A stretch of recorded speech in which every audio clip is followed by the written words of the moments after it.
नाराजगी किसके काम आई है जो तुम्हारे काम आएगी? किसके ऊपर नाराज होना चाहते हो? क्यों होना चाहते हो?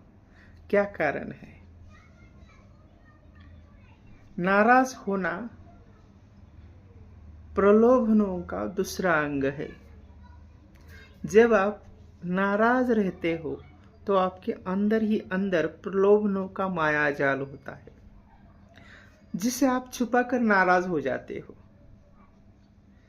इसी प्रलोभनों के कारण दुख का निर्माण होता है, और यही दुख का निर्माण तुम्हें जीने से रोकता है, तुम्हें जीने नहीं देता, तुम्हें अंतर्मन से खोखला बना देता है।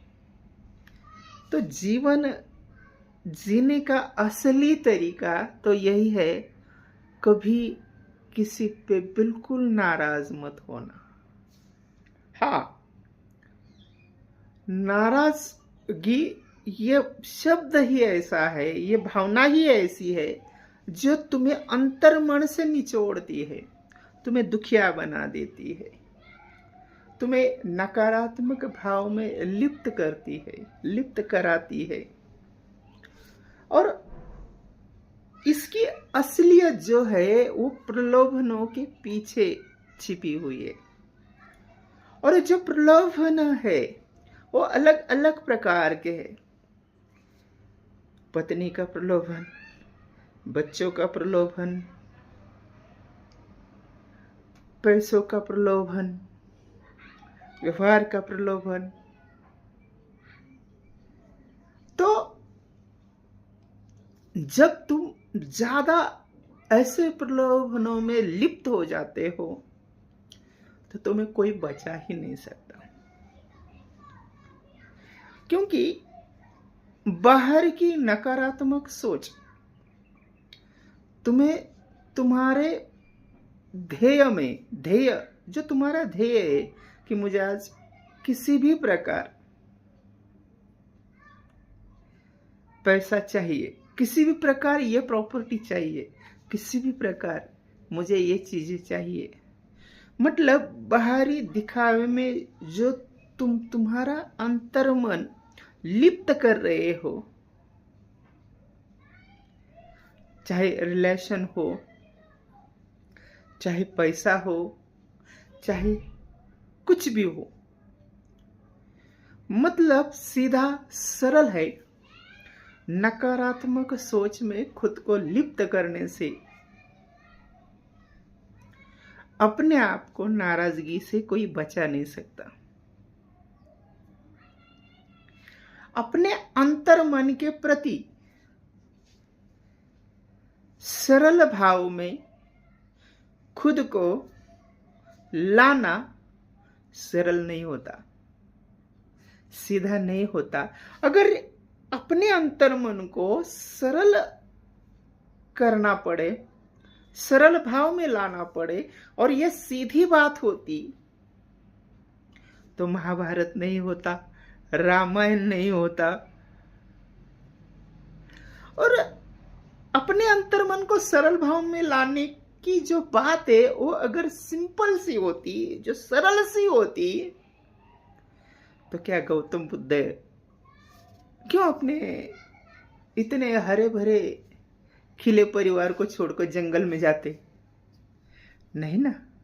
ये सीधी सरल बात नहीं है, ये सीधी सरल समस्या नहीं है, और हर कोई इस समस्या को जान नहीं पा रहा है, और यही नाराजगी का प्रमुख कारण है।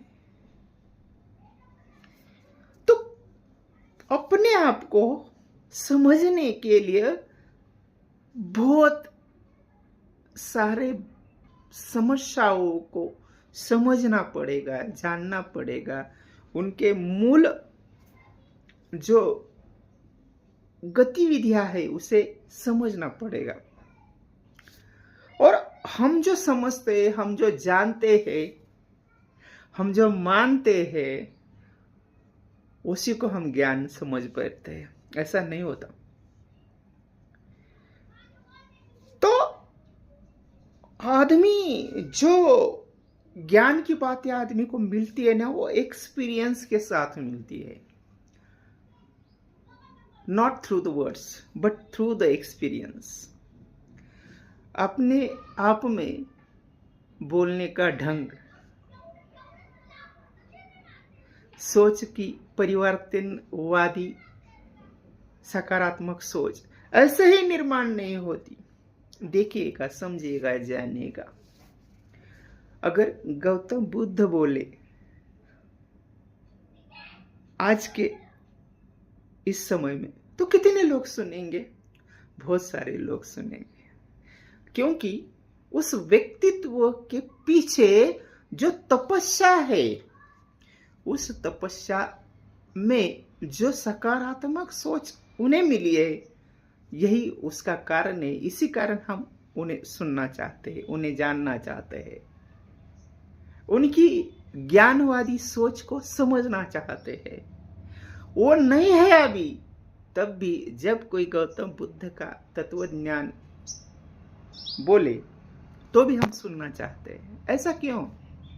क्योंकि इसके पीछे जो उनकी ज्ञानवादी सोच है, जो उन्होंने एक्सपीरियंस किया है, उसके पीछे कई सालों की तपस्या है उन शब्दों के पीछे। इसी कारण हम उन शब्दों को जानना चाहते हैं, समझना चाहते हैं।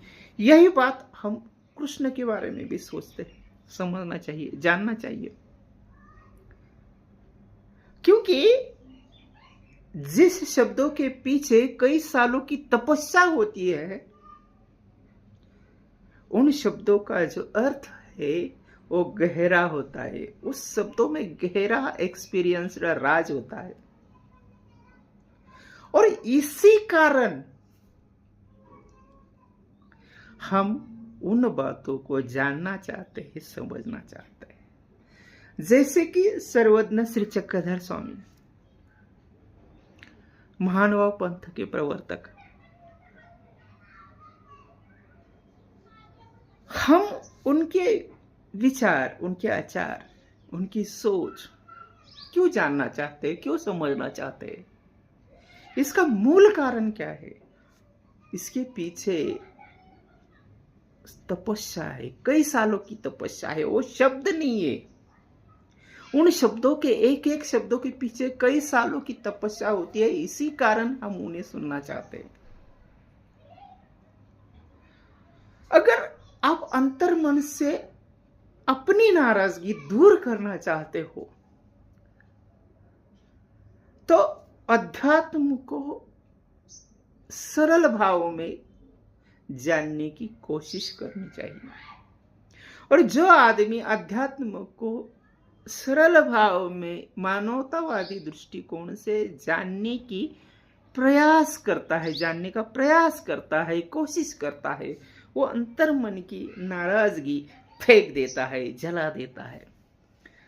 ऐसे व्यक्ति की जो नाराजगी किसी से भी नहीं होती, ना उसका कोई सगा होता है, ना किसी के कारण वो दुखिया हो सकता है। क्यों? अध्यात्म की तो यही सच्ची सोच है, don't disturb yourself from inside. अगर आप अंतर मन से खुद को डिस्टर्ब नहीं कर पाते हो, खुद को सेटिस्फाई रख पाते हो, बाहरी जो घटनाएं हैं वो तुम्हें दुखिया नहीं कर सकती, दर्द नहीं दे सकती, तो आपसे बढ़िया व्यक्ति, आपसे सुखद व्यक्ति, आपसे समाधानी व्यक्ति, आपसे आनंदी व्यक्ति इस दुनिया में कोई नहीं हो सकता है। कारण इसी अच्छे जो विचार है उनको पढ़ना चाहिए, उनको जानना चाहिए, उनके मूल अर्थ तक जानने की कोशिश तो करनी चाहिए। जान नहीं सकते मगर कोशिश करनी चाहिए। तब हमारी जो दैनिक समस्याएं है, उन समस्याओं को हम निचोड़ सकते हैं, जला सकते हैं, और जो घटना है बाहरी हो रही है, उन घटना से हम सकारात्मक मान बिंदु तक पहुंच सकते हैं। यही जीवन का असली मतलब है और यही जीवन है, बाकी मृत्यु है। धन्यवाद।